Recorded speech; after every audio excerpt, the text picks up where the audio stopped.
우리 지난 시간부터 우리는 이제 사도행전 6장을 계속 공부하고 있죠. 그래서 오늘 6장을 다는 못하고 스테반이 나오는 바로 앞부분까지만 좀 다루도록 하겠습니다. 그 사도행전 6장 1절을 보면 이제 어떻게 시작하죠? 사도들이 열심히 이제 하나님 복음 전도를 하면서 제자들이 더 많아졌는데 라는 말로 시작하고 있습니다. 다시 말해서 그 교회가 성장하고 있었죠. 그죠? 박해와 또 핍박에도 아랑곳하지 않고 교회의 신도들이 열심히 선교를 하면서 이 신도들의 수가 폭발적으로 증가하면서 몰려 들어오고 있는 그때 사단이 빈틈을 노리고 있었다는 걸 우리가 지난주에 공부를 했습니다.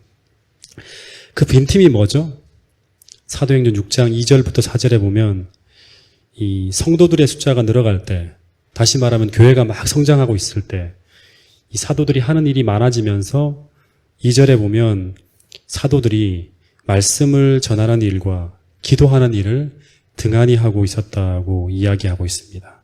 근데 놀라운 것은 교회의 문제가 여기서부터 시작되고 있었다고 이제 성경은 이야기하고 있습니다. 다시 말해서 사도들이 교회 일에 바빠지면서 영적인 일을 소홀히 하게 될 때 이 사단은 신도들의 마음에 빈틈을 만들어내며 그 속으로 이렇게 파고 들어가고 있었다는 거예요. 그 문제가 바로 헬라파 그 유대인들과 히브리파 유대인들 사이의 분쟁이었습니다. 그래서 지금 이 사도행전 6장을 통해서 우리가 기억해야 될 문제의 핵심은 사도들이 바빠지게 되었다는 것이 문제의 핵심이 아니라 문제의 핵심은 뭐죠? 사도들이 영적인 일을 소홀하게 되었기 때문에 교회의 전반적인 분위기가 이 말씀과 기도의 이 영성이 부족해지면서 교회의 문제가 시작되었다는 것이 이 본문을 통해서 하나님께서 우리에게 전해주는 핵심 메시지입니다.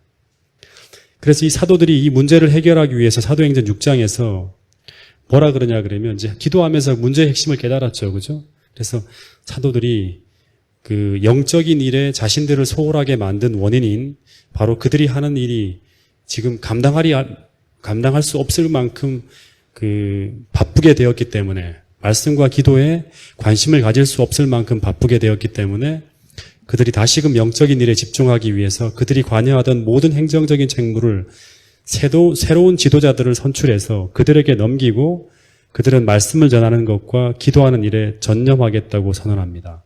그리고 5절에 보면 이 사도들의 제안을 듣고 온 무리가 기뻐했다고 합니다. 그래서 사도행전 7장에서 등장하는 일곱 집사라고 우리가 이야기하는 이 일곱 집사는 사도들이 말씀과 기도에 전무할 수 있도록 돕기 위해서 이 일곱 집사가 선출되었다는 거예요. 네. 오늘 이 일곱 집사 이야기를 조금 나눌 텐데요.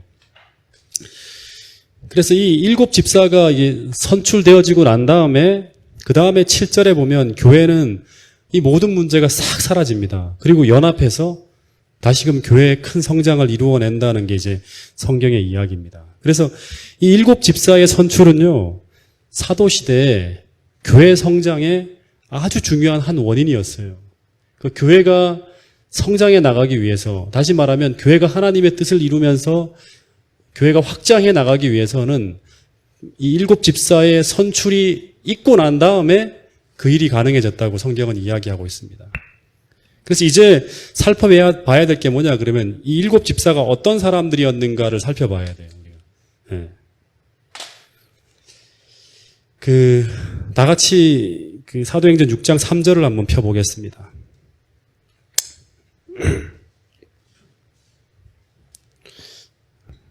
자, 사도행전 6장 3절 같이 한번 읽어볼까요? 시작. 형제들아, 너희 가운데서 성령과 지혜가 충만하여 칭찬받는 사람 7을 택하라. 우리가 이 일을 그들에게 맡기고. 네, 여기 보면 일곱 집사를 선출하는데 그 기준이 뭐냐 그럼 첫 번째는 성령이 충만한 사람이죠. 네. 두 번째는 지혜가 있는 사람이죠. 네. 지혜로운 사람이에요. 그죠? 세 번째는 칭찬받는 사람이에요. 이게 전부 다, 잘 안 나오네요. 예. 예. 칭찬 듣는 사람이었다 그럽니다. 제가 이제 요 세 가지 키워드를 좀 생각을 많이 해봤습니다. 안 가져와도 돼요. 많이 안 쓸 겁니다. 첫 번째는 이제 성령 충만하다는 말이 뭐냐 그러면 이들은 성령의 충만한 내적 경험을 매일 매순간 경험하며 사는 하늘의 능력을 소유한 사람이에요. 예, 하늘의 능력을 소유한 사람. 예. 그 하늘의 능력을 어떻게 얻었을 수 있는지 하나님을 경험하고 체험하는 그런 체험적인 신앙인이라고 말할 수도 있어요. 쉽게 말하면. 뭐 또 이 성령 충만하다는 말은 성령에게 사로잡혀 있다는 말이죠. 성령의 의지에 자기 의지를 완전히 헌신한 사람이에요. 예. 다시 말해서 이들은 지금 사도들이 하나님으로부터 지도를 받고 있는 그 똑같은 성령으로 지도를 받으면서 그 성령의 능력으로 생애해가는 아주 헌신적인 그리스도인이라 생각하면 돼요. 예. 그래서 이들은 성령의 지혜로 이 성령은 우리를 지혜롭게 해주죠. 그렇죠? 성령의 지혜로 영적 분별력을 가지고 사람들을 바른 길로 지도할 수 있는 성령의 지혜가 있는 사람이, 이 지혜로움이란 말은 이 성령과 지혜가 충만하다는 말을 같이 연결되죠. 성령과 지혜가 충만하다는 말은 성령이 충만하다는 것은 하늘의 지혜로 인도함을 받는 사람이에요. 이 말은 영적인 분별력이 있어요. 사람들에게 무엇이 옳고 무엇이 그런지를 성령의 지혜를 따라 이렇게 가르쳐 줄 수 있는, 지도해 줄 수 있는 사람이에요. 그리고 세 번째는 일곱 집사들은 성도들에 의해서 칭찬받는 사람. 칭찬받는다는 건 뭐예요? 인기가 좋다는 게 아니라 당시 시대로 생각한다 그러면 백성들의 신뢰와 지지를 받는 사람들이에요. 그죠? 신뢰와 지지를 받는 사람이에요. 예. 그러니까 다시 말하면 지도자 비슷하게 이렇게 선출되어진 거예요. 그래서 이렇게 선출된 사람들이 바로 초대교회 우리가 말하는 집사들이었다 그러는데 이들이 몇 명이 선출됐죠? 몇 명이 선출됐죠? 예. 7명이 선출됐어요. 7명. 근데 몇 명 중에 몇 명 중에 7명이었죠? 나오진 않지만 수만 명 중에 7명이에요. 쉽게 말하면 오늘 우리 교회는 집사가 대략 한 50몇 명, 60명 정도 돼요. 제가 카운팅을 다 해보니까. 그러니까 100명 중에서 60명이면 거의 60%죠. 그러니까 지금 이 이거 초대교회는 7명만 집사가 선출돼도 막 대단한 성장을 하고 있으니까 우리는 완전히 날아다녀야겠죠, 교회가. 그런 상황이 돼야 되죠, 그렇죠? 근데 이 당시에는 이 100명 중에 7명이 아니라 수만 명 중에 7명이에요. 쉽게 말하면 서중한 앞에 전체가 교인 수가 지금 6만 얼마라 그러지만 7만 얼마라 그러지만 실제 데이터는 한 2만 명, 3만 명 될 거예요. 그 중에서 그 교인 중에서 7명이 뽑힌 거라고 생각하면 됩니다.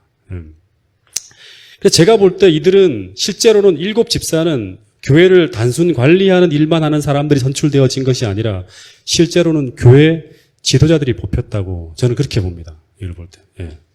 어떻게 보면 서중환 앞에 행정위원이 뽑힌 거라고 보면 돼요. 예. 서중환 앞에 전체를 이끌어가는 사람들이 이제 우리가 총회를 하면 뽑잖아요. 그죠? 예. 그래서 이들이 행하는 일은 어떤 구제나 교회 관리, 교회 건물 관리나 이런 일들뿐만 아니라 실제 이 뽑혀진 7사람들은 사도들이 해야 되는 일을 위임받아 행하는 사람들이었어요. 어떤 이제 주석을 보니까 이런 말도 있더라고요.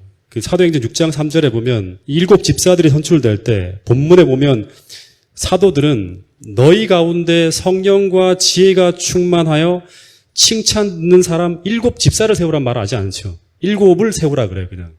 집사란 말이 없어요. 7을 세우라 했지 7집사를 세우라는 말이 없어요. 그래서 어떤 사람들은 이들이 7장로라고 이야기하는 사람들도 있긴 있어요. 예.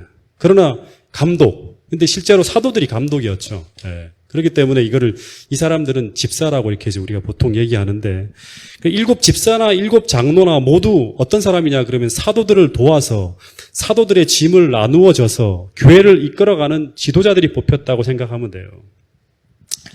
그래서 이 7집사들이 하는 일을 보면 이 사도행전을 보면 어떤 일을 하는 것으로 나타나는가 하면 실제 이제 제가 7 집사들이 어떤 일을 하는지를 설명해 드릴게요. 사도행전을 쭉 다 읽어보면 첫 번째는 어떤 일을 했을까요? 첫 번째는 사도들이 지금 뭘 했죠? 구제를 했잖아요. 구제. 그러니까 이 구제하는 이런 모든 것들을 누가 지금 위임받아서 할까요? 그러면 뽑힌다면 7 집사들이 그 구제하는 일을 먼저 첫 번째는 사도들이 하는 일들을 나누어지게 됩니다. 그리고 두 번째는 사도행전 6장 8절을 한번 보세요. 사도행전 6장 8절에 보면 그 첫 번째 집사가 누구냐면 스테반이거든요. 이 스테반의 이야기는 이제 다음 금요일날 좀 더 다루게 될 텐데 이 스테반이 은혜와 권능이 충만하여 큰 기사와 표적을 민간에 행하니 하는 기록이 있습니다. 다시 말하면 이 능력은 누구에게 나타난 거냐 그러면 바로 앞에서 본다 그러면 사도 베드로에게 나타난 성령의 역사예요. 그죠? 그리고 10절에 보면 스테반이 또 어떤 일을 하냐 그러면 지혜와 성령으로 말을 해요. 그래서 저희가 능히 당치 못하여 하면서 큰 능력으로 말씀을 증거하는 것을 우리가 보게 됩니다. 다시 말해 이 모습은 전부 다 사도들이 성전에서 공개적으로 말씀을 증거하는 모습인데 근데 이 지금 스테반에게도 이런 사도들에게 역사했던 동일한 성령의 능력이 나타나고 스테반도 사도들처럼 큰 능력으로 공중 앞에서 뭘 하고 있어요? 말씀을 증거하고 있죠. 그리고 한 장 넘어가면 또 한 사람 집사 얘기가 나오는데 빌립이란 집사 얘기가 나와요. 이 빌립이 사도행전 8장 5절에 보면 사마리아 성으로 내려가서 그리스도를 백성에게 전파하니 무리가 빌립의 말도 듣고 행하는 표적도 보고 일심으로 그의 말하는 것을 쫓더라 그럽니다. 그리고 많은 사람들에게 붙었던 더러운 귀신들이 크게 소리 지르고 나가고 또 많은 중풍병자와 안진뱅이가 다 나아요. 누구 때문에? 빌립이 그 치유의 하나님의 어떤 성령의 권능을 통해서 막 이 사람들을 회복시키는 거예요. 그리고 그 성에 큰 기쁨이 있더라는 말이 나옵니다. 그리고 13절에 보면 이 시몬이라는 사람이 이 사마리아 성에 사는 아주 능력 있는 사람이었던가 봐요. 근데 이 빌립의 전도를 받고 이 빌립의 제자가 돼요. 빌립의 가르침을 받고 제자가 됩니다. 그리고 35절에 보면 이디오피아 네시라는 이디오피아 네시는 고위 행정자죠. 그죠? 이 사람도 빌립에게 성경을 배우고 침례를 받게 되면서 아프리카에도 이제 복음이 전해지는 계기가 이 빌립을 통해서 나타나는 걸 볼 수 있습니다. 근데 우리가 주목해야 될 게 뭐냐 그러면 이 사마리아 성읍에 선교하는 일의 중심에 서 있는 인물이 바로 누구냐 그러면 사도들이 아니었다는 거예요. 다시 말해서 7 집사 중에 한 사람이 사마리아 선교 중심에서 교회를 개척하고 있어요. 전부 이 일은 어떤 일이냐 그러면 예루살렘에서 사도들이 복음 전도할 때 그 행했던 똑같은 모습들이 빌립과 스데반에게 나타나고 있는 거예요. 다시 말하면 빌립이나 스데반이나 전부 12사도보다 영성이 떨어지거나 그들에게 부어지는 성령의 능력이 제한되거나 하지 않았다는 거예요. 물론 전부 다 그 집사들이 사도들의 지시를 받아서 그 일을 행하고 있었겠지만 이 체계적으로는 그러나 그들이 행하는 모든 일들은 전부 누구의 일이냐 그러면 사도들이 행하는 일을 다 하고 있어요. 그래서 저는 어떤 생각을 갖고 있냐 그러면 교회에서 안수를 받아 구별되어지며 세워지는 모든 직분은 전부 교회의 어떤 관리 정도 하는 사람들로 세우는 게 아니라요. 지도자를 세우는 일이라고 저는 생각을 합니다. 다시 말해서 교회의 모든 장로님, 집사님들은 모두 교회를 관리하고 행정하는 일뿐 아니라 그거는 이제 우리가 다 같이 해야 되는 거죠. 그죠? 뿐 아니라 영적인 일도 감당해야 된다는 거예요. 성경도 가르치고 선교도 하고 방문도 하고 설교도 하면서 목회자가 짊어지는 이 목양의 일을 감당하는 사람들로 양육되어져야 한다는 것이 사도행전을 통해서 우리가 보게 되는 하나의 비전이고 그리고 목표고 하나님의 꿈이고 목표라는 거예요. 여러분, 이제 사도행전 출애굽기 18장을 한번 펴보세요. 출애굽기 18장.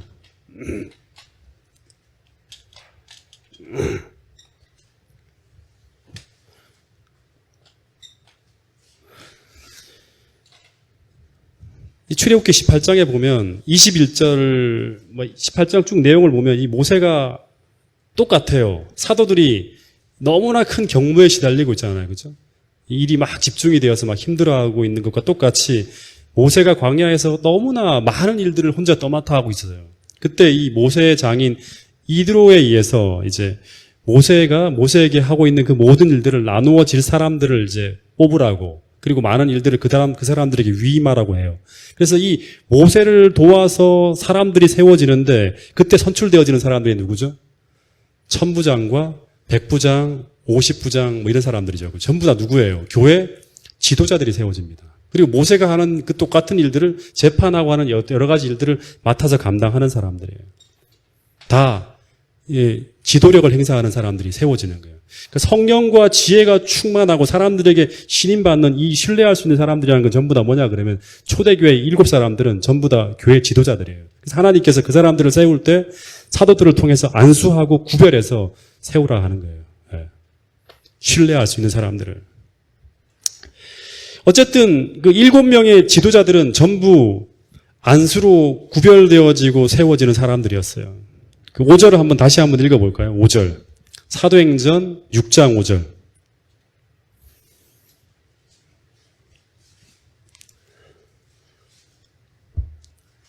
자, 같이 읽어보겠습니다. 시작.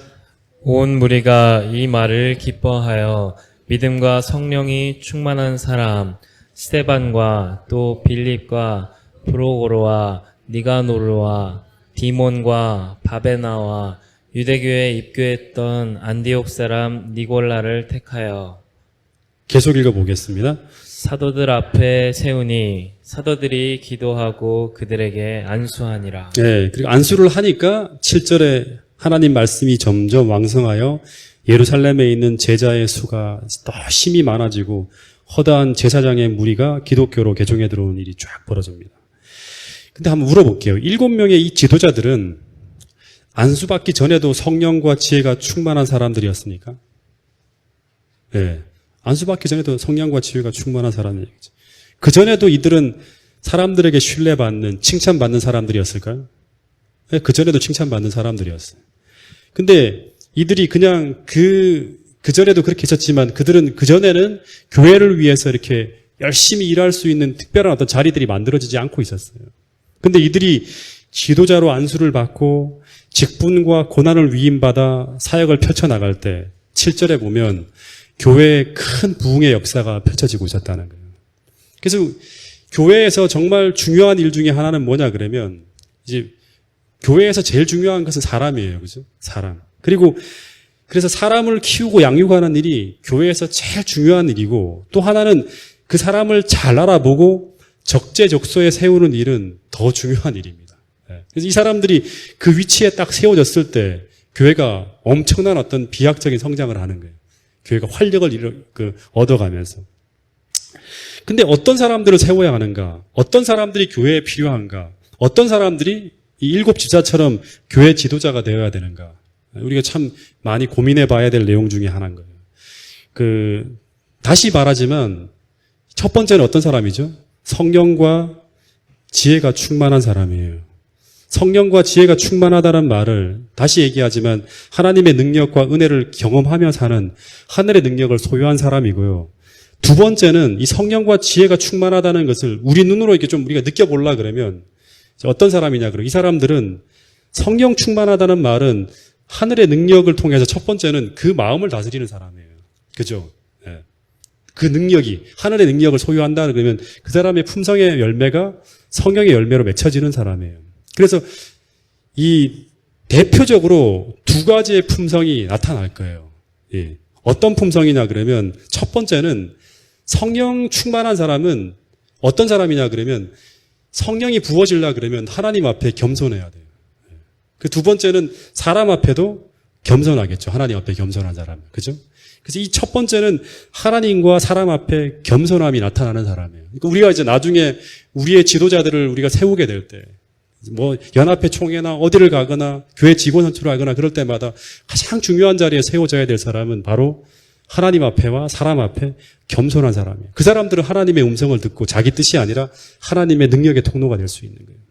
그리고 두 번째는 하늘의 사랑으로 충만해서 하나님과 사람을 사랑하는 사람입니다. 굉장히 중요한 거예요. 네. 그래서 이 성령은 하늘의 사랑을 우리에게 부어준다 그랬거든요. 로마서 5장 5절에 보면 하나님의 사랑을 우리 마음속에 부어주는 게 성령이에요. 성령이 충만하게 그의 마음을 사로잡고 있다 그러면 그 사람은 하나님을 사랑하고 사람을 사랑하는 사람이 될 거라는 거예요. 다시 말해서 첫 번째는 겸손한 사람, 두 번째는 진실하게 사랑하는 사람이 바로 어떤 사람이냐 그러면 성령 충만한 사람이에요. 이 사람이 이제 교회 지도자로 세워지고 교회를 이끌어가고 백성을 다스리게 된다 그러면 교회는 하나님의 뜻을 이루어가는 가운데서 성장하고 부흥하고 발전하게 되는 거예요. 그 두 번째는 성령의 지혜를 따라 행하는 사람은요. 두 번째는 어떤 걸 보아야 되냐면 이건 품성의 열매를 생각했다 그러면 두 번째는 뭐냐 그러면 영적 분별력이에요. 영적 분별력. 영적 분별력과 이 영적 분별력을 가지고 성령의 지혜를 가지고 사람들을 이끌 수 있는 사람이에요. 다시 말하면 이 말은 뭔 말이냐 그러면 부드럽지만 진리의 원칙에 투철하고 헌신적인 사람이에요. 그냥 무조건 좋은 게 아니라 진리의 원칙과 이 진리의 원칙에 투철하고 헌신적인 사람이에요. 진리를 분명하게 알고 있는 사람이죠. 그리고 그 결과 사람들에게 칭찬받는 사람이 바로 어떤 사람이냐 그러면 우리의 지도자로 세워져서 우리를 이끌고 가야 될 그런 사람들이 되는 거예요.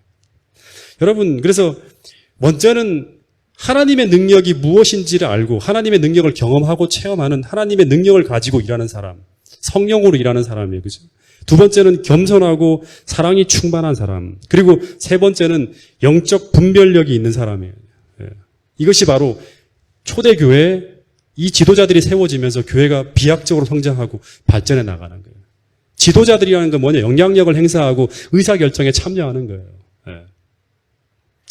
그래서 사람 앞에, 하나님 앞에 겸손하고 진리에 대한 헌신과 그리고 하나님과 사람을 진실하게 사랑하는 이 성령과 지혜가 충만한 사람들이 동작중앙교회 모든 지도자들이 될 수 있다 그러면 이 동작중앙교회는 제가 볼 때는 일을 처리하는 데 있어서는 사람들이 볼 때는 일이 좀 더디 진행될 수도 있고 비효율적으로 보일 수도 있고 비합리적으로 보일 수도 있고 비능률적인 것처럼 보인다 할지라도 분명히 하나님의 뜻을 가는 데 있어서는 실패하지도 않고 더디지도 않는 큰 하나님의 때에 맞춰서 큰 성장과 부흥의 열매를 반드시 얻어낼 수 있는 교회가 될 수 있다고 저는 확신합니다. 그러나 만약에 인본주의적으로 세상적인 능력만 있고 다시 말해서 교회에 큰 영향력을 끼칠 수 있는 사람이지만 그가 만약 성령의 지도를 따르는 사람이 아니라면 다시 말해서 하나님 앞에 사람 앞에 겸손하지 않고 자기의 어떤 그런 생각들을 강하게 내세우는 사람이라 그러면 그리고 두 번째는 사람을 사랑하지 않는 사람이라 그러면 진실하게 하나님을 사랑하지도 않고 사람을 사랑하지 않는 사람이라면 그리고 세 번째는 진리에 투철하고 헌신적이지 않는 사람이라면 그 사람은 일은 분명히 잘할 수 있을지 모르지만 그 일의 결과가 분명히 의례스럽지 않을 것이고요. 그리고 분명 언젠가는 그 영향력을 통해서 교회를 분열시키고 교회를 가장 크게 어렵게 할 수 있는 사람이 될 수도 있다는 것이 성경을 통해서 우리에게 가르쳐주는 중요한 교훈들입니다. 여러분 실제로 제가 계시록을 공부할 때 여러분 말씀드렸죠. 이 7 집사 중에 한 사람인 누구죠? 마지막에 쓰여 있는 사람이 누구죠? 그러니까 처음과 마지막을 잘 봐야 돼요. 처음에 이 스테반이라는 사람은 바로 그 다음에 바로 이 교회를 위해서 목숨을 바치는 사람이에요. 순교하는 최초의 순교자가 되는 사람이에요. 근데 그 마지막에 적혀 있는 안디옥 출신인 이 니골라라는 사람의 이야기가 나오죠. 이 안디옥 출신인 니골라는 수만 명 중에 선출되어진 아주 교회의 영향력이 큰 인물이었어요. 그러나 그가 초창기에는 하나님이 원하시는 대로 성령과 지혜가 충만한 모습이었고 그리고 사람들에게 참 영향력을 끼치는 그러한 아름다운 모습으로 살아가고 있었지만 그가 나중에 진리에서 떠나가고 변질되어진 후 계시록 2장에 보면 그는 에베소 교회 그 아름다운 에베소 교회를 가장 위협하는 무서운 존재로 변해 있는 것을 우리는 계시록을 통해서 공부하며 배웠어요. 그죠? 여러분 그래서 교회는 사람의 똑똑한 지혜와 영리함으로 교회를 행하는 것이 아니라 무엇으로? 사람이 성령의 도구로 들여져서 다시 말하면 겸손하고 진실한 사람들이 성령의 능력을 통해서 그 사람의 능력이 아니죠. 그죠? 성령의 능력을 통해서 교회 일이 행해지는 것을 모든 교회의 사람들은 진실로 믿어야 돼요. 사람의 능력이 아니라 하나님의 능력으로 성령의 능력을 통해서 교회가 나가야 된다는 그렇게 성장한다는 것을 우리가 믿어야 돼요. 그렇죠? 그래서 그런 걸 믿는다 그러면 우리 공동체가 우리는 세상 일을 잘하는 사람보다 비록 좀 더디고 부족하고 하더라도 성령과 하늘의 지혜로 충만한 사람, 겸손하고 진실하고 사랑이 충만한 사람이 먼저 우리를 이끌 지도자로 우리가 먼저 고려해야 된다는 사실입니다. 왜냐하면 우리의 지도자는 사람이 아니라 누구죠? 하나님이기 때문에 그래요. 그 사람을 통해, 다시 말하면 그 사람을 통해서 말씀하시는 하나님이 바로 우리의 지도자이기 때문에 우리가 그런 사람이 바로 우리의 지도자가 되어야 되는 거예요. 여러분, 동작중앙교회가 저부터 시작해서 우리 교회 모든 공동체에 속한 모든 사람들이 정말 성령 충만한 사람이 되어서 정말 하늘의 지혜로 충만한 사람, 그래서 그 사람이 하나님과 교통하고 있고 하늘의 능력으로 살고 있다는 것을 우리가 믿고 신뢰할 수 있는 그런 사람들로 가득 채워지는 아름다운 공동체가 될 수 있기를 간절히 바라겠습니다. 그래서 이 사도행전 6장에 나오는 이런 훌륭한 집사들이, 훌륭한 장로님들이 우리 공동체 안에 정말 많은 사람들로 우리가 채워져서 정말 하나님께서 날마다 우리 교회를 지도하고 계신다는 것을 우리가 믿고 그 일로 인해서 우리가 기뻐할 수 있는 아름다운 교회가 될 수 있기를 간절히 바라면서 오늘 말씀을 줄이도록 하겠습니다. 예, 그리고 이제 금요일 날 그 7 집사 중에 한 사람인 스데반 집사의 활약에 대한 이야기를 금요일 날 이어나가도록 하겠습니다.